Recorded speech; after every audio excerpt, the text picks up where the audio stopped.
Pernah ngerasa nggak sih, kita ini cuma kayak roda gigi kecil di sebuah mesin raksasa? Nah, hari ini kita bakal ngebahas sebuah filosofi yang bisa jadi mengubah total cara pandang itu. Ini tentang gimana caranya menemukan kebambaan dan juga kekuatan justru dengan menjadi bagian penting dari sebuah sistem yang lebih besar. Inti dari filosofi ini sebenarnya simple tapi dalam banget. Sadari dulu kalau posisi kita itu bisa diganti, tapi setelah itu berusahalah sekuat tenaga untuk jadi orang yang sulit buat digantikan. Kuncinya bukan jadi pahlawan yang paling bersinar, tapi jadi pilar yang kalau nggak ada, semuanya bisa jadi berantakan. Coba dia bayangin posisi ini.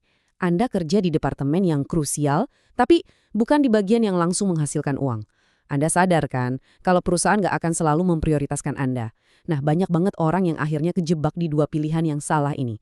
Pertama, menimbun semua pengetahuan biar jadi tak tergantikan, yang ujung-ujungnya malah bikin Anda sendirian dan terisolasi. Atau pilihan kedua, ya udah pasrah aja, merasa semua orang bisa ngerjain kerjaan Anda, dan akhirnya Anda terkubur, nggak kelihatan sama sekali. Tapi ternyata ada jalan ketiga. Ini bukan soal isolasi atau pasrah. Justru, ini adalah jalan yang dibangun di atas pemahaman mendalam tentang sistem kerjanya dan juga hubungan antar manusia. Sebuah strategi untuk menjadi esensial, bukan sekedar tak tergantikan. Oke, langkah pertama dari strategi ini kelihatannya fundamental, tapi sering banget kita abaikan. Ini bukan tentang menonjolkan diri sendiri loh, tapi tentang benar-benar menguasai mesin tempat kita bekerja. Jadi kuncinya itu bukan bikin kerjaan Anda jadi rumit biar orang lain nggak bisa. Justru sebaliknya, jadikan diri Anda pusat informasi. Jadilah orang yang tahu di mana biasanya ada masalah, siapa orang yang tepat untuk dihubungi, dan gimana aturan-aturan tak tertulis di kantor itu bekerja. Dengan begini, kalau Anda nggak ada, mesinnya mungkin nggak berhenti total. Tapi pasti jalannya jadi jauh lebih lambat dan biayanya lebih mahal. Itulah nilai Anda. Gini deh, manajer itu datang dan pergi kan, struktur organisasi juga bisa dirombak kapan aja. Tapi tugas inti, misalnya menjaga kualitas produk atau memastikan pasokan lancar, itu harus tetap jalan, nggak peduli siapa bosnya.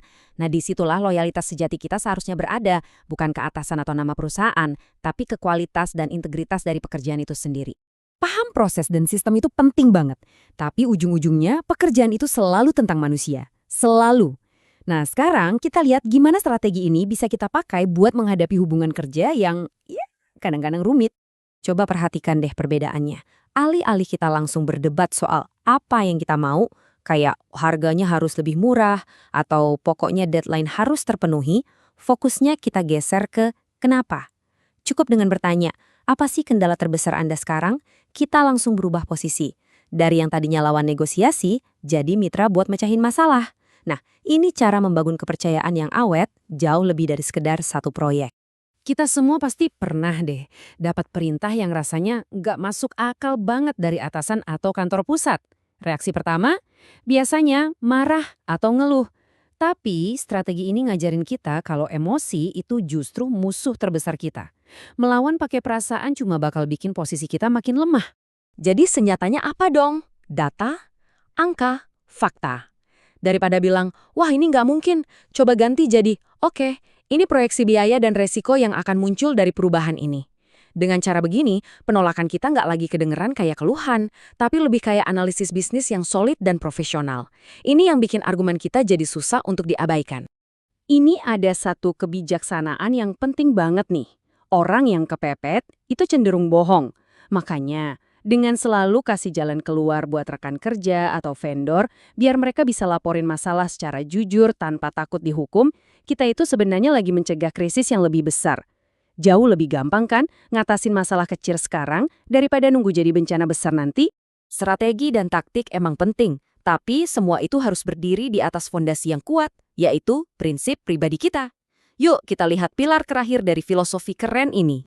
Punya integritas itu bukan berarti kita harus jadi yang paling kenceng teriak di setiap rapat loh. Justru, terkadang, perlawanan yang paling kuat itu adalah penolakan yang tenang. Dia nggak akan mau tanda tangan di proyek yang dia tahu bakal gagal. Tapi, dia nggak cuma nolak, dia pasti akan menawarkan alternatif yang lebih baik, lengkap dengan data pendukungnya. Sebenarnya, buat apa sih semua kerja keras ini? Jawabannya bukan buat janji-janji kosong tentang mimpi, tapi buat membangun fondasi yang nyata. Dengan menyediakan stabilitas, rumah yang aman, pendidikan yang terjamin, Dia justru memberikan kebebasan yang sesungguhnya bagi keluarganya untuk mengejar ambisi mereka sendiri. Nah, ini dia kenapa dana darurat itu krusial banget. Punya simpanan untuk biaya hidup beberapa bulan ke depan itu bukan soal kemewahan, tapi soal kekuatan. Itu adalah jaring pengaman yang ngasih kita kebebasan untuk bilang tidak pada perintah yang melanggar prinsip kita tanpa perlu takut kehilangan segalanya. Pada akhirnya, melakukan hal yang benar itu sebenarnya juga menguntungkan loh. Mencegah masalah, menjaga kualitas, dan bertindak dengan integritas itu mungkin gak kelihatan glamor di awal. Tapi dalam jangka panjang, semua tindakan itu bakal kelihatan kok di angka-angka, terutama di laporan laba rugi perusahaan. Oke, jadi setelah semua pembahasan ini, apa sih sebenarnya makna dari kebanggaan seorang roda gigi itu? Nah, ini dia, kebanggaan roda gigi. Ini bukan kebanggaan karena jabatan atau karena dapat sorotan, tapi kebanggaan karena kita menjadi bagian yang sangat bisa diandalkan dan tangguh. Kebanggaan karena tahu bahwa kita adalah salah satu alasan kenapa mesin ini nggak pernah rusak. Jadi tujuannya itu bukan buat jadi pahlawan yang berdiri di atas panggung, tujuannya adalah jadi komponen vital yang memastikan nggak pernah ada drama. Kesuksesan Anda diukur bukan dari pujian yang Anda dapat, tapi justru dari banyaknya masalah yang tidak pernah terjadi karena Anda ada di sana. Jadi pertanyaan terakhir untuk kita renungkan bersama. Apakah Anda hanya mau jadi bagian yang gampang diganti? Atau Anda mau jadi roda gigi yang memastikan seluruh sistem ini tetap berjalan lancar? Pilihannya ada di tangan Anda.